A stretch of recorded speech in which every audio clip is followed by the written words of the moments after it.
India का सबसे खूबसूरत हिस्सा हिमालय, जहाँ आज भी ऐसी कई खूबसूरत जगहें हैं जो इन ऊंचे पहाड़ों की परछाई में छुपी हैं। ऐसी ही एक जगह इतना दूर बसी है कि यहाँ पहुँचते पहुँचते आप इंडिया के एक आखिरी हिस्से में आ जाते हो। इंडिया का वो हिस्सा जो भूटान और तिब्बत के कहीं बीच में छुपा है।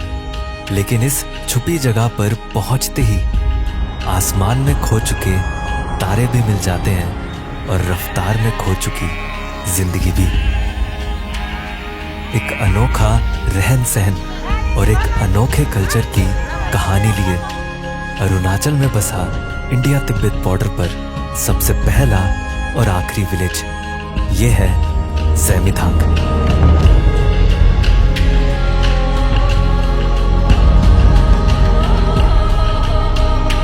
7,000 फीट की हाइट पर इन पहाड़ों में बसी कई छोटी छोटी बस्तियों को मिलाकर बनता है ज़ेमिथांग, जहां इन सब बस्तियों की शांति के बीच तेज बहाव से अपनी मौजूदगी जाहिर करते हुए बहती है नमचांगशु नदी, जो बहती हुई आती है तिब्बत से। पर इसी नदी के रास्ते बस 10 किलोमीटर दूर ही तिब्बत शुरू हो जाता है। और ये वही रास्ता है जिससे दलाई लामा जी ने तिब्बत से भागकर इंडिया में शरण ली थी जब चाइना ने तिब्बत पर कब्जा किया था। और मैं तिब्बत बॉर्डर के उस आखिरी पॉइंट तक यानी line of actual control LAC तक जाने वाला हूँ। पर उससे पहले इस नदी के साथ बसे इन खूबसूरत गांव को जानना जरूरी है।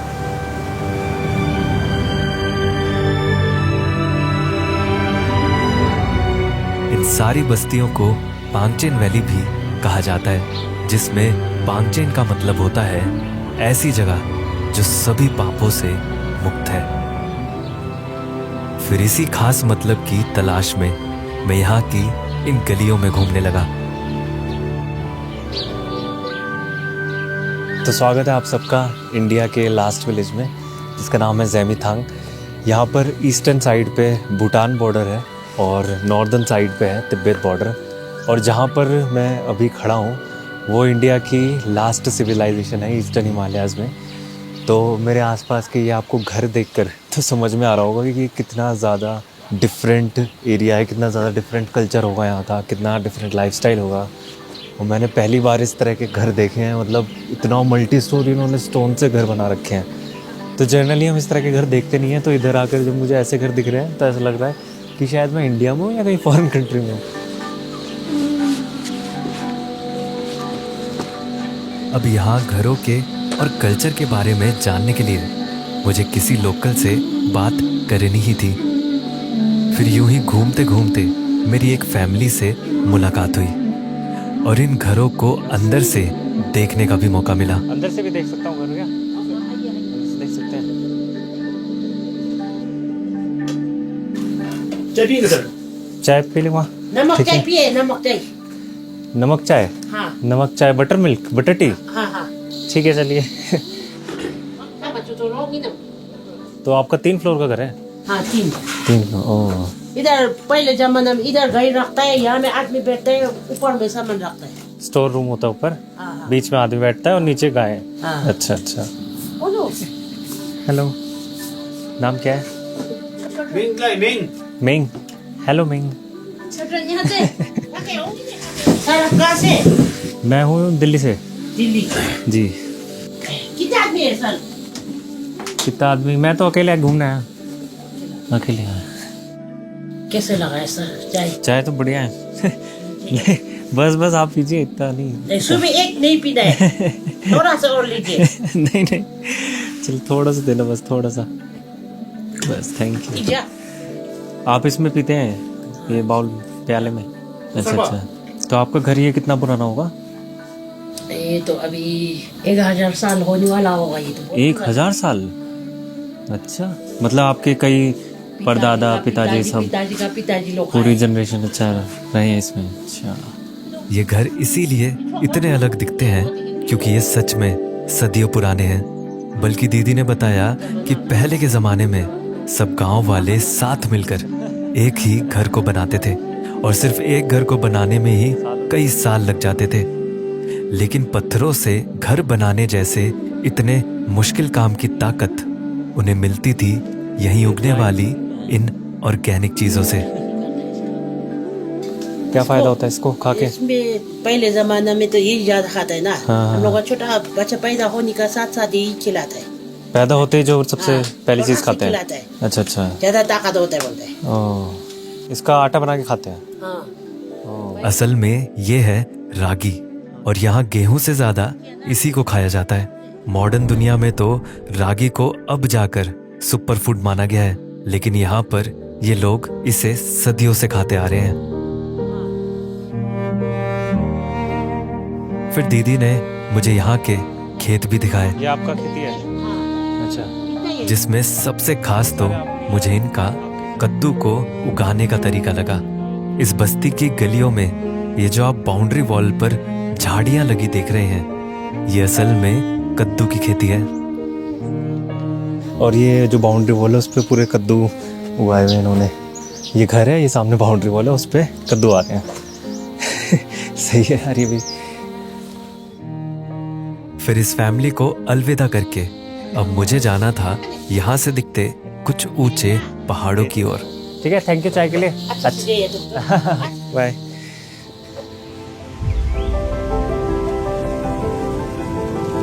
ज़ेमिथांग से दिखते इन ऊंचे पहाड़ों के जब करीब जाते हैं तो एक बहुत ही खूबसूरत दुनिया सामने आती है।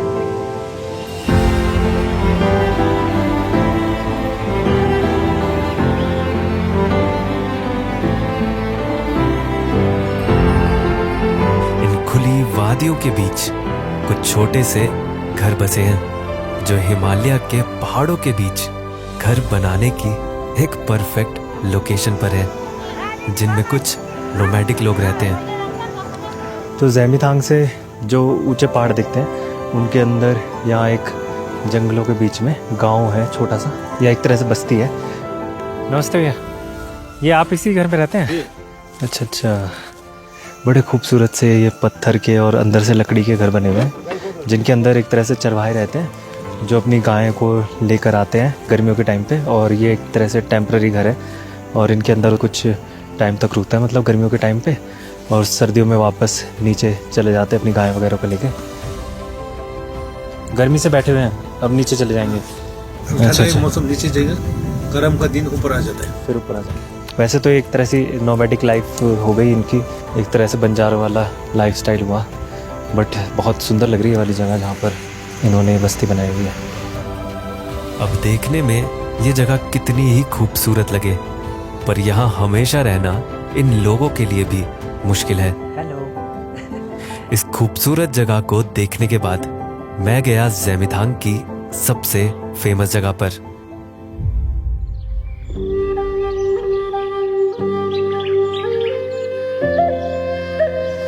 नमजांगशु नदी के किनारे ही बसा है नॉर्थ ईस्ट इंडिया का सबसे बड़ा स्तूपा, गौरसम शॉर्टन।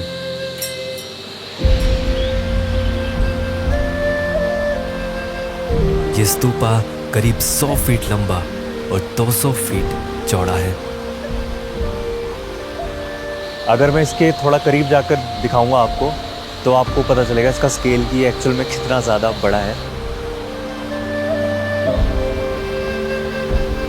और ये एक तरह से रेप्लिका बनाया गया है, जो नेपाल में काठमांडू में एक बोधनाथ स्तूपा है उसका रेप्लिका बनाया गया है। बट लोकल्स ने इसको यहाँ वैली में इसलिए बनाया है ताकि ये वैली को इविल स्पिरिट्स या फिर कहें कि एक तरह से बुरी आत्माओं से बचा सके। स्तूपा को ज़ेमिथांग के शुरू होने से ठीक पहले बनाया गया है, क्योंकि यहाँ रहने वाले लोग मानते हैं कि ये गांव में आने वाली सभी बुरी आत्माओं को गांव के अंदर नहीं आने देता। और मैंने देखा जितने भी ये बुद्धिस्ट स्ट्रक्चर होते हैं ना, थोड़ा इन्हें देख के या इनके आसपास के एरिया में काफ़ी ज़्यादा पीस तो महसूस होता है। पर यही स्तूपा दलाई लामा जी की इंडिया में ठहरने की सबसे पहली जगह थी। फिर क्यों ना उस जगह पर चला जाए जहां से वो तिब्बत से भागकर इंडिया में आए थे, यानी LAC पर।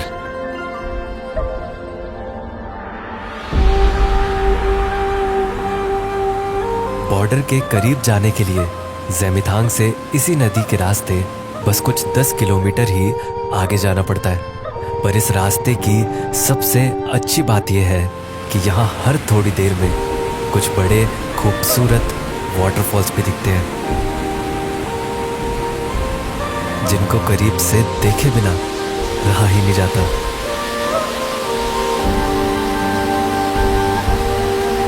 फिर वाटरफॉल से गुजरते रास्तों के बाद रोड खत्म हो जाता है और शुरू होता है एक पैदल रास्ता, जहां से कुछ दूर चलते ही आता है तिब्बत बॉर्डर, यानी लाइन ऑफ एक्चुअल कंट्रोल।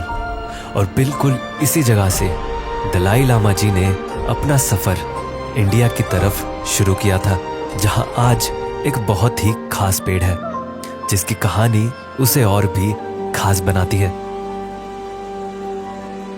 1959 में जब चाइना ने तिब्बत पर कब्जा करना शुरू किया, तब दलाई लामा जी कुछ सोल्जर्स के साथ इन पहाड़ों के मुश्किल रास्तों से तिब्बत छोड़कर इंडिया में शरण लेने आए थे। इस सफर के दौरान उनके हाथ में एक डंडी थी, जो इंडिया पहुंचने के बाद यहीं जमीन में गाड़कर वो आगे बढ़ गए थे। वक्त बीता और वही डंडी धीरे धीरे एक बड़े पेड़ में बदल गई, और यही है वो पेड़ जिसे आज होली ट्री के नाम से जाना जाता है, जो आज यहाँ रहने वाले लोगों के लिए एक बहुत ही पवित्र जगह बन चुकी है। और ये पेड़ बॉर्डर से इतना करीब है कि यहीं से चाइनीज पोस्ट देखे जा सकते हैं। तो लास्ट विलेज से आगे जहाँ पर लास्ट रोड खत्म होती है, उससे जो पैदल रास्ता था मैंने उसे भी कवर कर लिया है होली ट्री का। उसके बाद एक ऐसा पॉइंट आ जाता है कि जहाँ से आगे सिविलियंस जा ही नहीं सकते, सिर्फ सोल्जर्स जा सकते हैं, क्योंकि अब चाइना के हम अब इतना ज़्यादा करीब है कि चाइना के पोस्ट यहाँ से दिख सकते हैं, चाइना का पहाड़ तक यहाँ से दिख सकता है।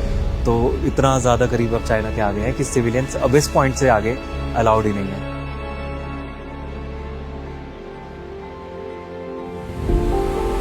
ज़ेमिथांग में ही एक ऐसी बस्ती है जहाँ कुछ ऐसी मान्यताएं दिखती हैं जो आपने इंडिया में शायद ही कहीं देखी हो। और अभी मैं वहीं जा रहा हूँ, जो इस वैली से 2000 फीट और ऊंचाई पर बसी है।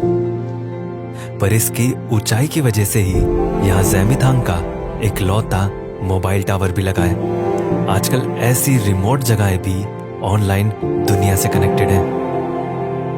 वैसे भी आजकल के ज़माने में हम सभी कुछ ना कुछ ऑनलाइन खरीदते ही रहते हैं।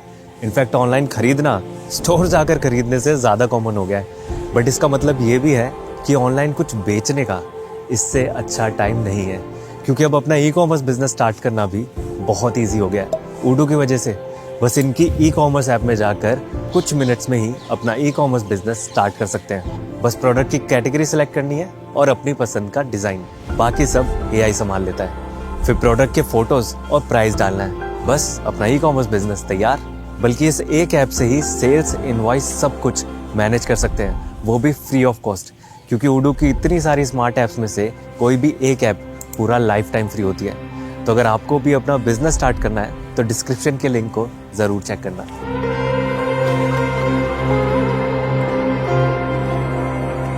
कुछ ही देर में मैं उस ऊंची बस्ती तक भी पहुंच ही गया। 9000 फीट की हाइट पर एक हिल टॉप पर बसा ये है लुम्पो।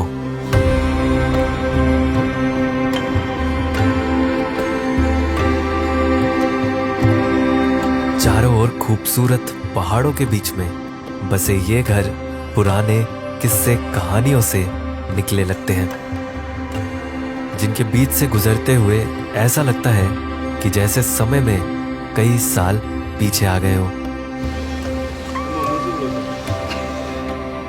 फिर यहाँ की गलियों में घूमते घूमते मेरी मुलाकात हुई यहीं रहने वाले एक भाई से, जो मुझे अपना गांव घुमाने वाले थे। खास बात यह है कि यहाँ पर भूटान और तिब्बत के कल्चर का और भी ज़्यादा इन्फ्लुएंस दिखता है, क्योंकि यहाँ घरों पर मैंने कुछ लकड़ी के ये स्ट्रक्चर लगे देखे और उनकी वजह मैंने इनसे पूछी। ये वो ऊपर क्या लगाया हुआ है, जो ऊपर ये घर के लगा हुआ है, क्या है ये? ऊपर लिंग लगा हुआ है। लिंग। अच्छा। आपने भूटान में भी देखा होगा, दरवाजा तरफ लगा है, कोई पेंटिंग करके रखा है। और हम लोग का इधर ऐसे क्या बोलते हैं, घर का कोना में लगा होता है साइड में, क्योंकि ये जो आप लोग का एग्जाम्पल रखने से आप लोग का घर में वो नींबू और मिर्ची लटका के अच्छा, रखता है ना, हाँ। बुरी नजर से अच्छा रुकाने के लिए। और ये ऐसे सेम है हम लोग का, ये बुरी नजर को रुका देता है। और जब घर नया बनाने लग जाएगा ना, तब ये लगा देता है। यहाँ पे उस सब टाइम घरों से- में ही लगा है क्या है? हाँ, सब घर में लगा है। जब घर नया बनाने लग जाएगा ना, हाँ। तब इसे लगा देता है ये। अच्छा ये लकड़ी से बनाया हुआ ना ये? जी हाँ, सब लकड़ी से। और सिर्फ यही नहीं, बल्कि मैंने देखा कि यहाँ आज भी दरवाजों पर लकड़ी से बने लॉक यूज होते हैं। और ये पुराने जमाने का लॉक नए जमाने से भी ज्यादा मजबूत लगता है। लुम्पो जिस हिल टॉप पर है, उसके पास में ही एक पहाड़ी पर यहाँ का सबसे बड़ा बुद्धा स्टैच्यू है।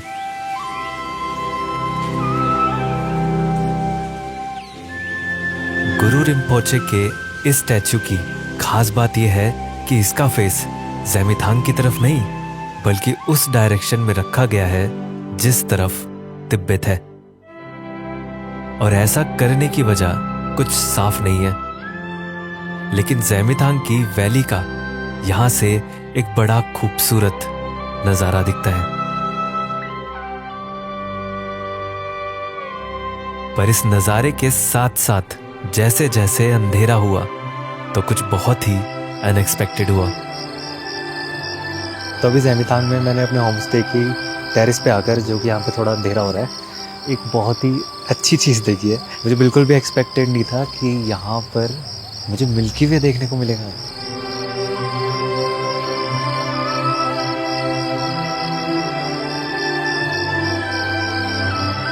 ऐसा नहीं कि सिर्फ फोटोज़ में, इनफैक्ट कहीं डार्क प्लेस में जाकर आपको आंखों से भी दिख सकता है वो।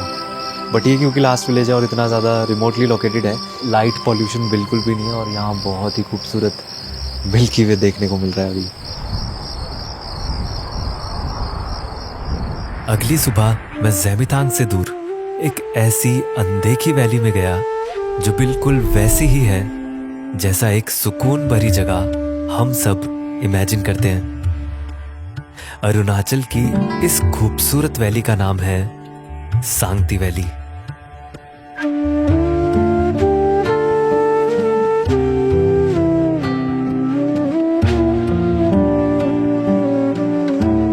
हल्की धूप से सोने जैसे चमकते ये खूबसूरत मैदान, जिन पर मंडराती भेड़ें इस पूरे नजारे की जान है।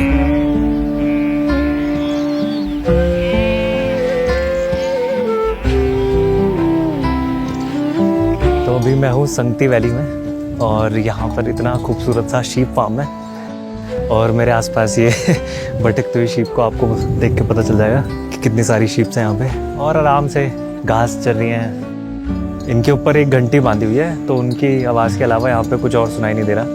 बस ये जो भेड़ें इधर से उधर जब चल रही हैं तो इनकी घंटियों की बजने की आवाज़ आ रही है। बाकी पूरा एकदम शांति है यहाँ पे, बहुत ही सुकून भरी जगह है।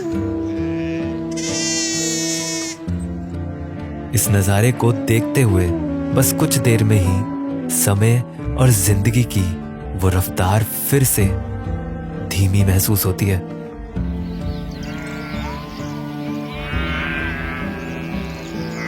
इन दूर दराज बसी और छुपी जगहों में मुझे जिंदगी जीने का एक नया तरीका देखने को मिला। चाहे पहली नजर में इन जगहों में नई फैसिलिटीज और आराम की कमी महसूस हो, पर पहाड़ों की छांव में कुछ दिन यहाँ की जिंदगी का हिस्सा बनकर समझ आता है कि वो पहली नजर में दिखती कमियां असल में कमियां नहीं थी। जहां शहर में बेहतर जिंदगी की दौड़ हर दिन शुरू हो जाती है, पहले से और ज्यादा और सुविधाओं को पाने की, वहीं यहाँ की धीमी जिंदगी जीने को आसान बनाने के लिए जीना नहीं भूलती। थोड़ा सा देना, बस थोड़ा सा। नमस्ते। जहाँ शहर में ज्यादा का मतलब और बेहतर होता है, वहीं यहाँ ज्यादा का मतलब सिर्फ ज्यादा होता है। टाटा। और भला उस आसान जिंदगी की भी क्या ही कीमत जो अपना सुकून बेच कर आए।